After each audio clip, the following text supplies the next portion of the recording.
Seoul is a thriving economic juggernaut. Not just on its own, but when paired with neighboring areas, it ranks among the largest metropolitan economies in the world, larger than even Shanghai, Beijing, Sydney, and Moscow. This powerhouse is home to global giants like Samsung, Hyundai, LG Electronics, and Kia Motors. Yet beneath its impressive economic facade, something is deeply troubling in South Korea. Its birth rate is plummeting at an alarming rate, faster than anywhere else on the planet. In fact, the situation is so dire that South Korea is breaking its own bleak fertility records year after year. In 2023, the number of newborns fell to just 230,000, a staggering 7.7% decrease from the previous year. The fertility rate now sits at an unprecedented 0.72, far below the replacement level of 2.1 needed to sustain a population.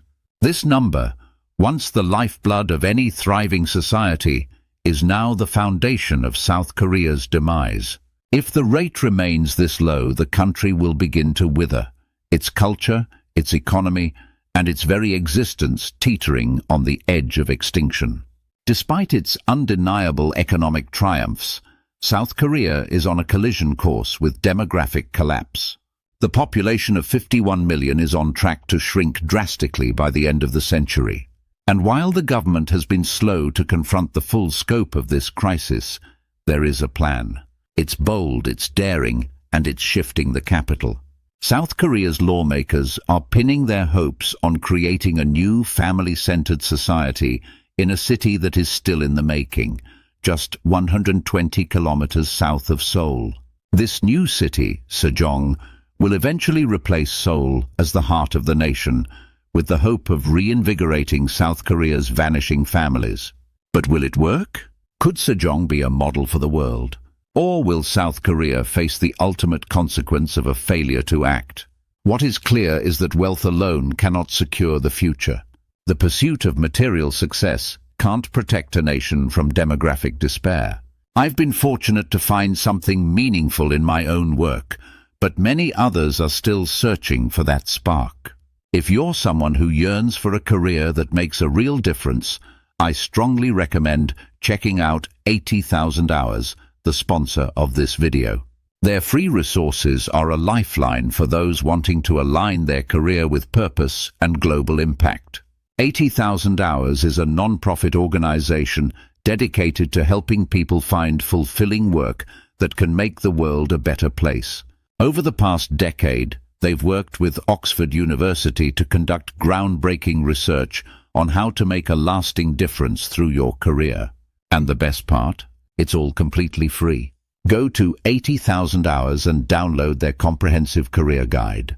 It's a step-by-step blueprint to help you craft a career that changes the world, starting today. What do you have to lose? You can be part of something bigger, something meaningful, and the journey begins with one simple decision. Now let's go back in time to 1998. The world is buzzing with new technology. Cell phones are shrinking, the internet is taking off, and Microsoft is unveiling a new operating system. South Korea, meanwhile, is riding a massive wave of economic success. Its GDP has finally broken free from the middle-income trap, and by 2006, South Korea's economy surpasses $1 trillion. Over the next few years, the economy grows at a breakneck pace, reaching $1.6 trillion today. But in the same period, something else is happening. South Korea's birth rate is declining, steadily at first, but accelerating with each passing year. By 1950, South Korea's population stood at about 20 million. By 1983, it had doubled to 40 million, and by 2016 it reached a staggering 51 million. However, as the economy grew, so did the reluctance to have children. A growing number of Koreans began opting for a child-free life. Now, South Korea's birth rate has fallen so dramatically that it is among the lowest in the world. To put it in perspective, if this rate continues, imagine a population of 100 people. 50 couples have children, but only 40 are born. Those 40 children grow up and have just 16 children of their own. These 16 have only 6 children in the next generation. In 4 generations, South Korea's population will shrink by a staggering 94%, leaving just 6 people from that original group. If birth rates don't improve, projections show the population will drop to just 24 million by 2100, a level not seen since 1958. But this time the population will be much older. The median age in South Korea was 18 in 1958. Today it's 45. By 2100 it will rise to 59. South Korea will become a nation of seniors, and that is a terrifying prospect. In a society where there are more elderly people than working-age adults, the economic system would buckle under the weight. A thriving economy needs a healthy young workforce. Without that, healthcare costs will skyrocket, and the nation will face a labor shortage that no amount of technology can solve. The birth rate crisis is not unique to South Korea. Many developed countries face similar challenges.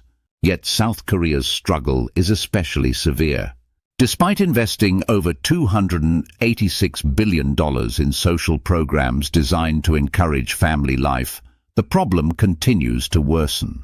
South Korea's government has attempted to tackle this issue for over 2 decades, but the country's economic success alone isn't enough to turn things around. A key factor lies in the rapid urbanization of Seoul, where nearly half the country's population lives on just 12% of its land. The capital has become a high-pressure environment, with overcrowded housing, expensive living costs, horrendous traffic, and poor air quality. All of this has contributed to Seoul's birth rate being the lowest in the nation, just 0.55 children per woman, a full 30% lower than the rest of the country. Seoul is now a rat race, a place where people are so consumed by their work and the high cost of living that raising children seems like an impossible dream. South Korea's housing crisis is at the heart of the issue. The cost of raising a child is the highest in the world, more than 7 times the GDP per capita. An average-sized apartment in Seoul costs over $740,000, which is out of reach for many, even the well-off. But there's a potential solution. Sejong, a new city built with a focus on family-friendly policies and affordable living. The idea is to provide a better environment for families, cheaper housing, green spaces, and infrastructure designed to support child-rearing. Though still under development, Sejong is already showing promise.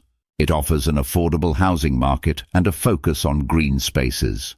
Over the past 3 years, it has seen more children born than anywhere else in South Korea, with a birth rate of 0.97.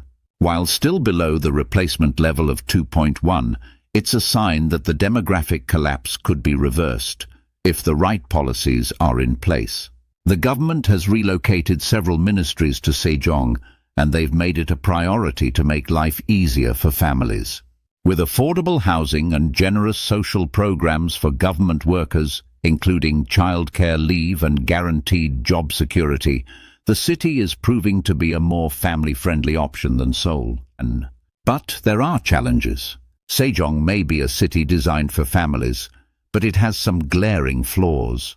The city's infrastructure, specifically its lack of a comprehensive transit system, is a critical issue. The absence of a metro or tram system has led to severe transportation issues. Without a proper transit network, the dream of Sejong as a vibrant, family-oriented city may fall apart. If the government can address these challenges by improving transportation and expanding social welfare, then Sejong might just be the solution South Korea needs. But if the problems remain unresolved, this city could end up a ghost town, with families abandoning it in search of better opportunities. South Korea's future rests on the success of this plan. If Sejong can thrive, it may offer a blueprint for the world, a reminder that it's not too late to reverse demographic decline.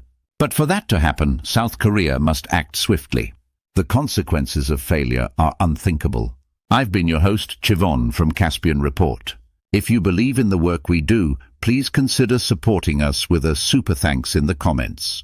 Every donation helps make this channel sustainable. Thank you for your time and take care.